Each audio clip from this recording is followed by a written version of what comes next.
Ma question sera simple.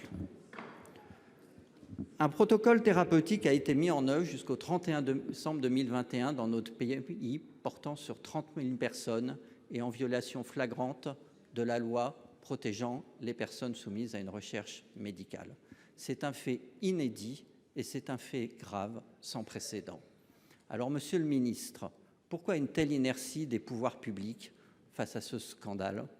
Pourquoi a-t-il fallu tant de temps pour que se déclenche enfin une action, et on l'a vu ce matin?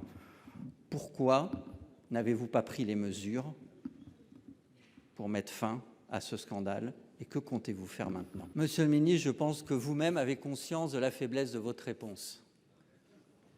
Il y a 2 ans, les alertes étaient déjà nombreuses.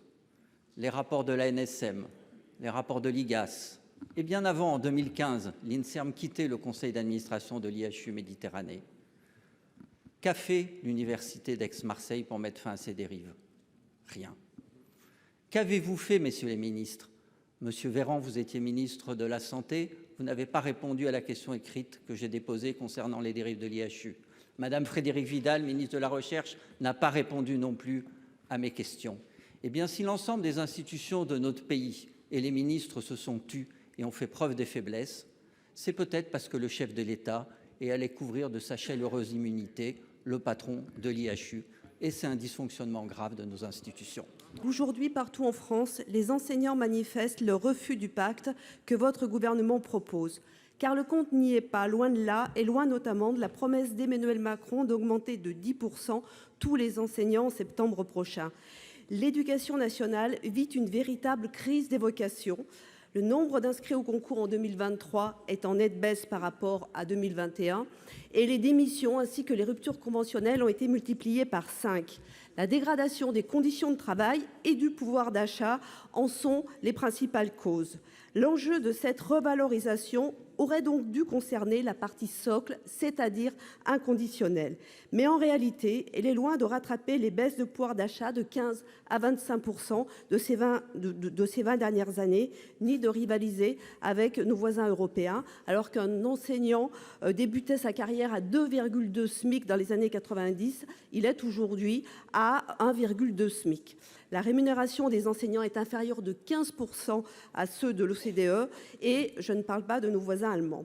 C'est donc cette enveloppe socle qu'il faut avoir le courage d'augmenter fortement et qu'il faut traduire par un relèvement des points d'indice et non par des primes. Quant à la part d'augmentation en échange de missions supplémentaires, elle n'est en aucun cas une revalorisation salariale, c'est une provocation, alors même que les enseignants français travaillent davantage que leurs homologues européens avec davantage d'élèves. Ça contribuera à dégrader encore les conditions d'enseignement, c'est le retour du travailler plus pour gagner plus. Allez-vous, Madame la Ministre, entendre les enseignants et assurer à tous les personnels une augmentation salariale sans contrepartie qui rattrape les pertes de pouvoir d'achat et qui traduise la considération de la nation? Madame la Ministre, vous n'avez pas pris la mesure de la situation. Nos enseignants méritent une juste revalorisation salariale. Votre réforme n'est pas à la hauteur des enjeux et va au contraire désorganiser notre système scolaire et dégrader les conditions de travail. Ma question s'adresse à Madame la Ministre des Sports et des Jeux Olympiques et Paralympiques. En effet, la Coupe du monde de football féminin va se dérouler du 20 juillet au 20 août prochain. Or, à ce jour, aucun accord n'a été trouvé avec les diffuseurs éventuels pour sa retransmission TV en France. L'appel d'offres concerné n'a toujours pas abouti. Cette réalité devient préoccupante, appréciation confirmée par le président de la FIFA, organisatrice de l'événement, je cite, « Si les offres continuent à ne pas être équitables, nous serons contraints de ne pas diffuser la Coupe du monde féminine dans les 5 grands pays européens. » Je précise que les revenus ainsi générés sont redistribués intégralement pour le développement du sport féminin et que les chaînes françaises s'étaient engagées à davantage favoriser le sport féminin.